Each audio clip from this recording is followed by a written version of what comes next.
Right, here's the part two. I had to pause because of my phone. Um, okay. You look beautiful, he said. Raven smiled, but it was small. Thanks.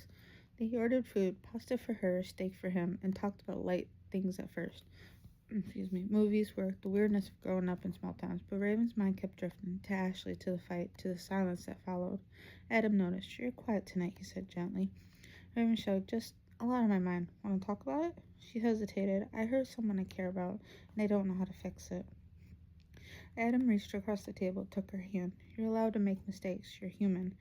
Raven looked down at their hands. His touch was warm, steady. I just don't want to lose her, she whispered. You won't, Adam said, and even if you do, maybe it's because she couldn't see how much you've grown. Raven frowned. Ashley's always seen me. Adam leaned in. I see you too. She met his eyes, searching for something solid. I never met anyone like you, he said. You're strong and kind and real. You make me want to be better.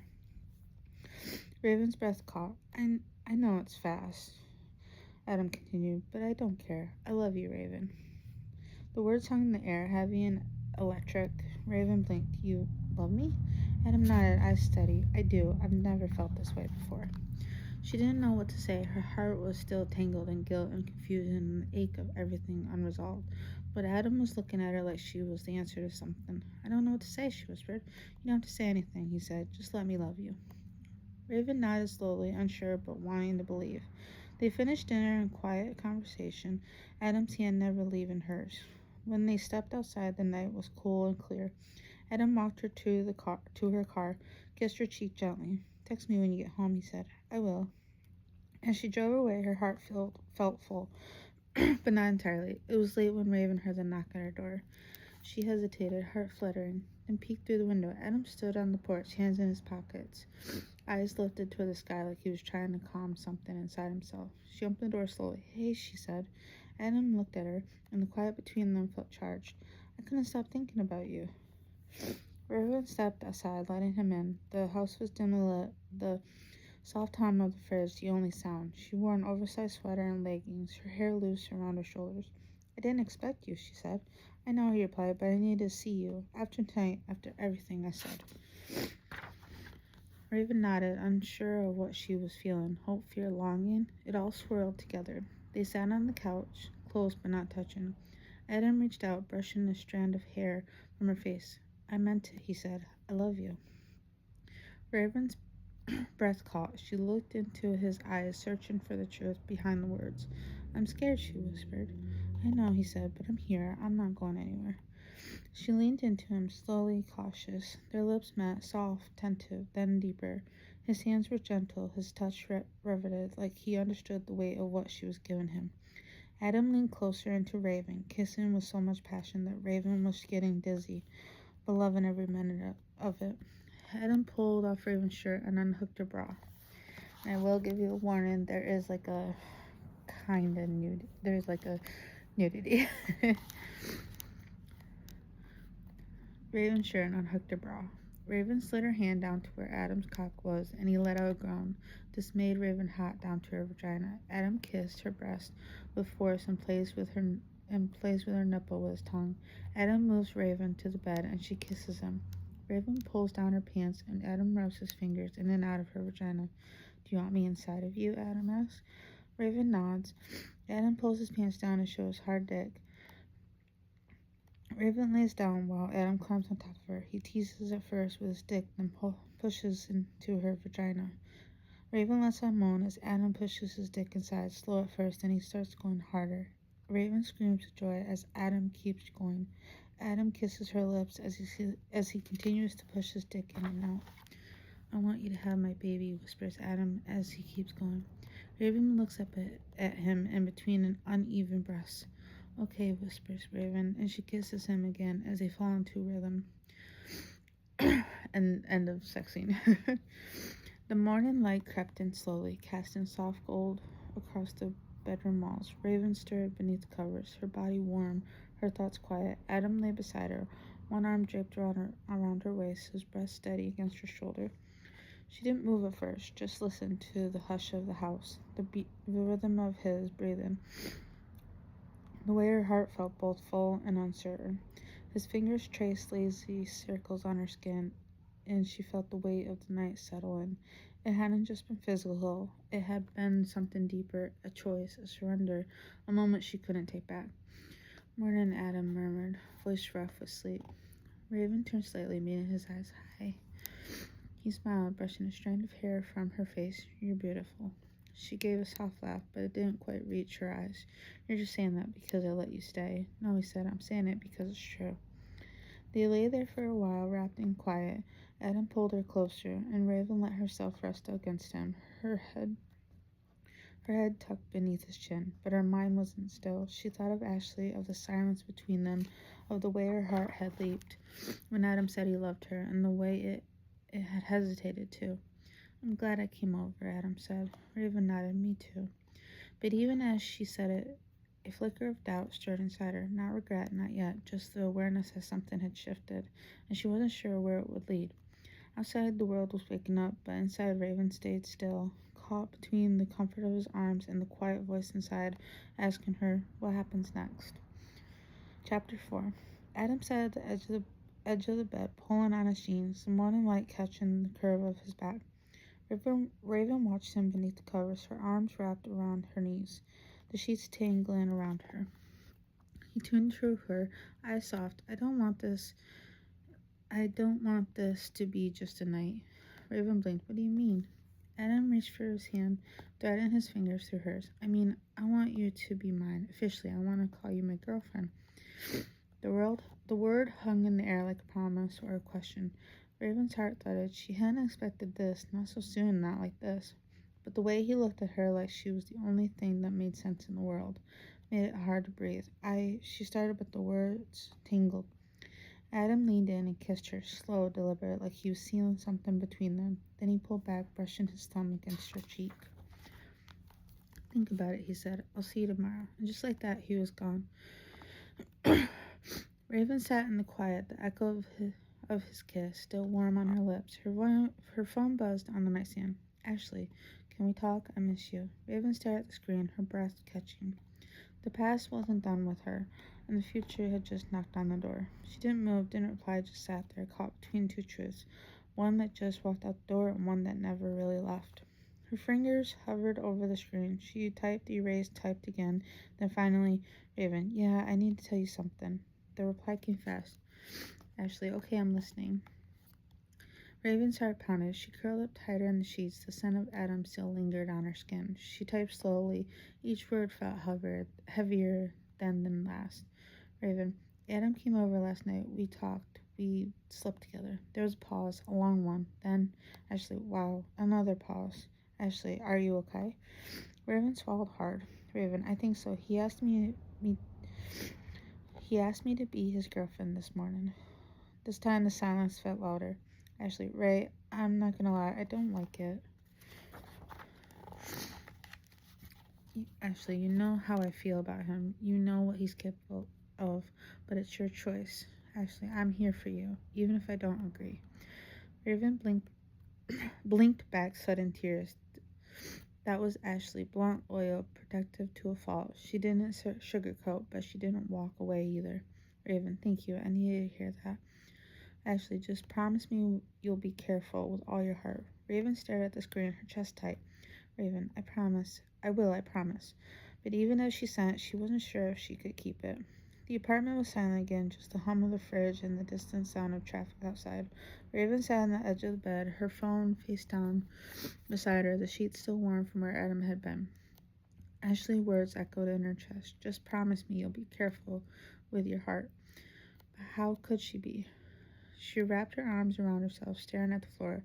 The night had felt real. Adam's touch, his voice, the way he'd looked at her like she was the only thing that mattered. It had been tender, honest, maybe even brave. But was it safe? Raven had spent too many nights untangling the mess Adam left behind, the half-truths, the moments he pulled close only to disappear, and Ashley had been there through all of it. Patching her up, holding her steady, reminding her who she was when Raven couldn't remember. So why did her heart still ache for him?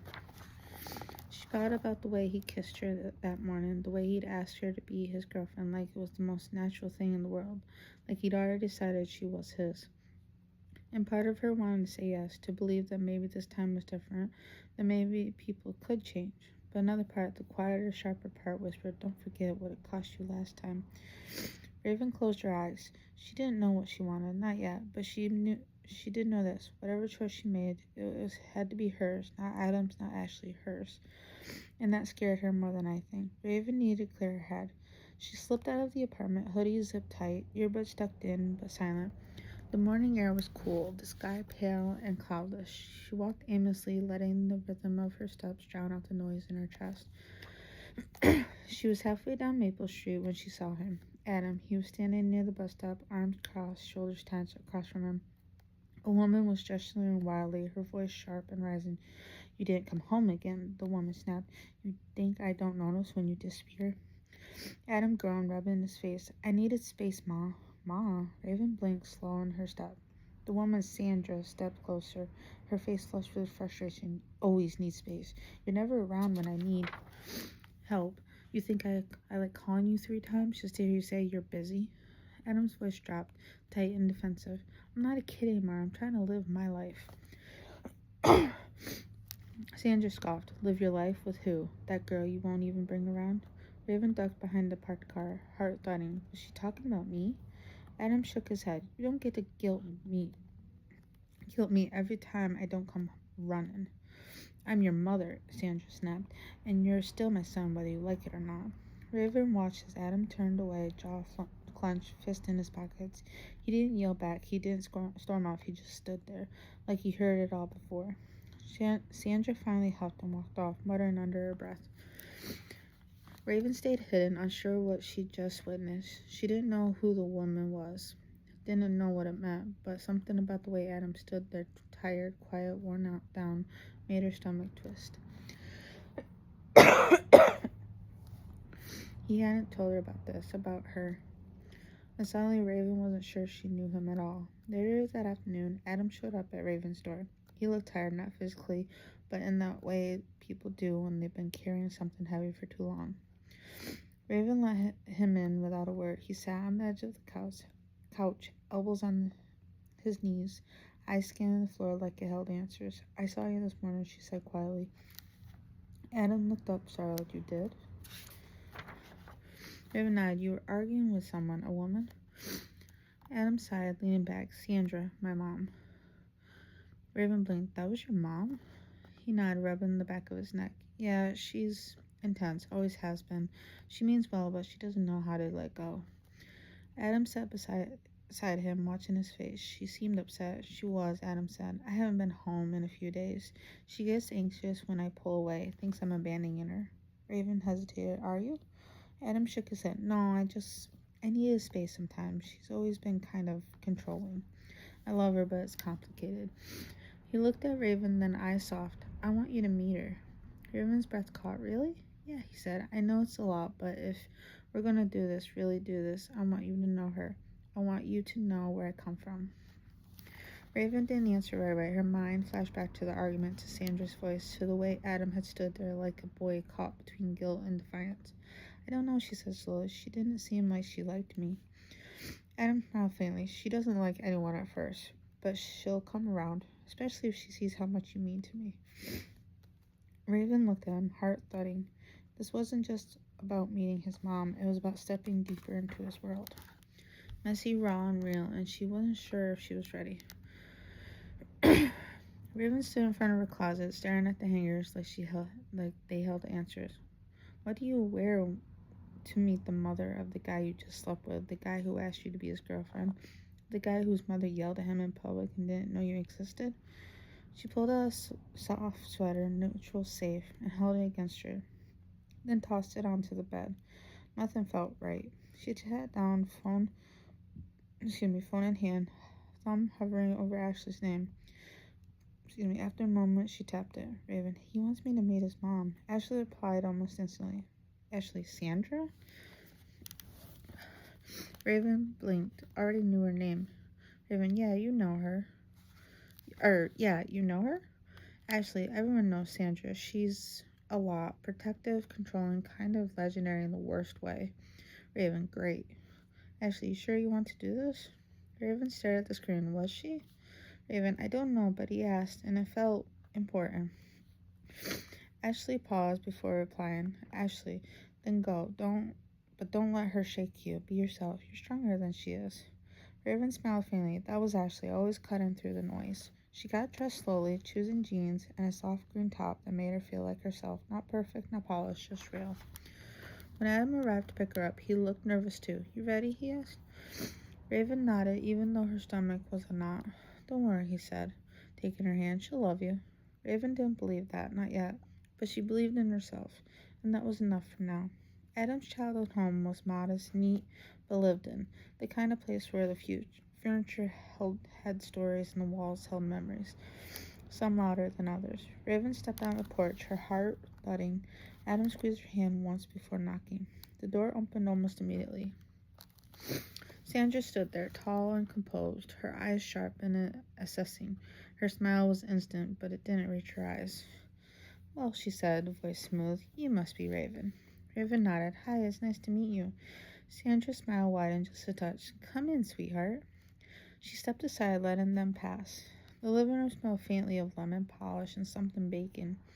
Family photos lined the walls. Adam as a boy, Adam in a graduation cap, Adam with a woman Raven didn't recognize. Make yourself comfortable, Sandra said, gesturing to the couch. I was just finishing up some banana bread. Adam grinned. She makes it every Sunday. Sandra shot him a look. Some traditions matter. Raven sat carefully, her hands folded in her lap. Sandra disappeared into the kitchen, and Adam leaned close. She's trying, he whispers. That's her version of polite. Raven gave a small nod, eyes scanning the room. Everything felt curated, warm on the surface, but tight underneath. Sandra returned with a tray, settling it down with practiced grace. So, she said, settling into the armchair across from Raven, tell me about yourself. Her tone was pleasant, her smile was fixed, but Raven felt the weight of every word, like she was being measured, tested, quietly dissecting. I'm a writer, Raven said, working on a novel. Sandra raised an eyebrow. How lovely. What kind of novel? Raven hesitated. It's personal, about healing, family, loss. Sandra's smile twitched. Sounds heavy. Adam jumped in. It's beautiful. She's brilliant. Sandra's eyes flicked him, then back to Raven. Well, I'm sure it's very meaningful. Raven held her gaze calm but steady. It is. For a moment, silence settled between them. Then Sandra stood. Let me get the tea. As she walked away, Adam leaned in again. You're doing great. Raven wasn't sure what great meant in Sandra's world, but she hadn't flinched, and that felt like a win. Chapter 5, and I'm going to go to 3.